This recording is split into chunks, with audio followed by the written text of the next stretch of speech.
आम्ही सर्वांना त्यांच्या मोबदल्यानुसार किंवा बोलण्यानुसार पैसे देऊ शकतो, परंतु आमच्या शक्तीनुसार आम्ही आमची मजुरीतून थोडे पैसे वाचलेले ते पैसे वाचवून जरी आम्ही त्यांना दिले, परंतु आजही आमचे काम काही झालेले नाही. जे नाव हाताने चढले होते 1960 मध्ये किंवा 1950 मध्ये ते नाव काढण्याकरता आम्ही प्रयत्न खूप केले, परंतु ते नाव कटले नाही. आज बालेश्वरी पाटले म्हणून आज गेल्या वर्षी माझे भाऊ मृत्यू पावले आणि गेल्या वर्षीपासून ही केस 2 वर्षापासून मी माझ्या हातात घेतली की माझे काम होऊन जाईल म्हणून मला आश्वासन देण्यात आलं की तुमचं काम होऊन जाईल. माझ्याकडून पैसे घेण्यात आले आणि पैसे घेऊनही ते काम काही झालं नाही. माझे काम असं झालं की उलटे त्याच्यामध्ये तशी महसूल अधिकारी जे आहे आता यांची आणि त्याच्या रायटर तिघाही लोकांची काय हेराफेरी होती ते मला माहित नाही, परंतु हे लोक म्हणाले की मॅडम म्हणाले मला त्यांनी ऑफिसमध्ये नाही बोलवलं आणि कुठेही नाही बोलवलं. एका रोडवरती बोलवून त्यांना जेव्हा ते सरकारी कर्मचारी आहेत तर त्यांना अधिकार आहे की त्यांच्या ऑफिसमध्ये बोलवून आमच्यासारख्या शेतमजूर माणसांना एक हक्क देण्याच्या त्यांच्याकडे ताकद आहे.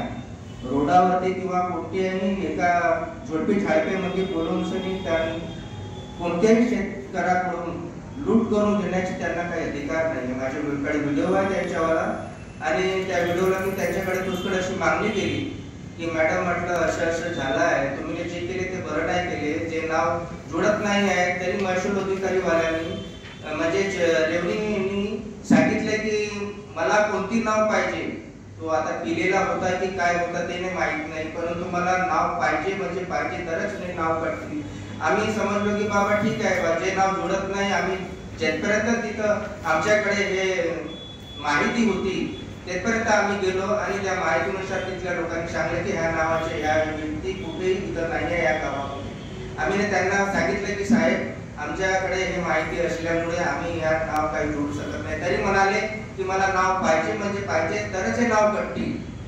आम्ही त्याची प्रोसिजर केली, परंतु आज त्या प्रोसिजरला माझे घरचे परिवार मी एकटाच आहो माझ्या घरी आणि माझे जो 2 नंबरचा भाऊ आहे तो आंधळा झालेला आहे, त्याला काही दिसत नाही आहे.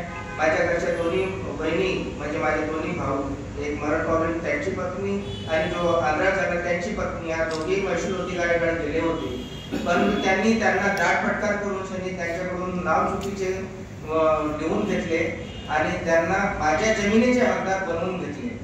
हे सर्वात मोठी गलती महसूल अधिकाऱ्यांची आहे. तलाठी मॅडमनी यांच्या सोबत काय तालमेल केलं याच्यात आम्हाला काही माहिती नाही. मी आता त्या दिवशी तहसीलदाराकडे गेलो होतो, तहसीलदाराने उलटा मला डाटफटकार केलं की म्हणे तू कशाला कोणाला हे आरोप लावते म्हणे. साहेब म्हटलं माझ्याकडे ग्रुप आहे त्याच्यावर सर्व काही आहे साहेब आणि मी एक गरीब माणूस आहो, गरीब शेतकरी आहो, मला न्याय पाहिजे, मी तुमच्याकडे न्याय करता आलो.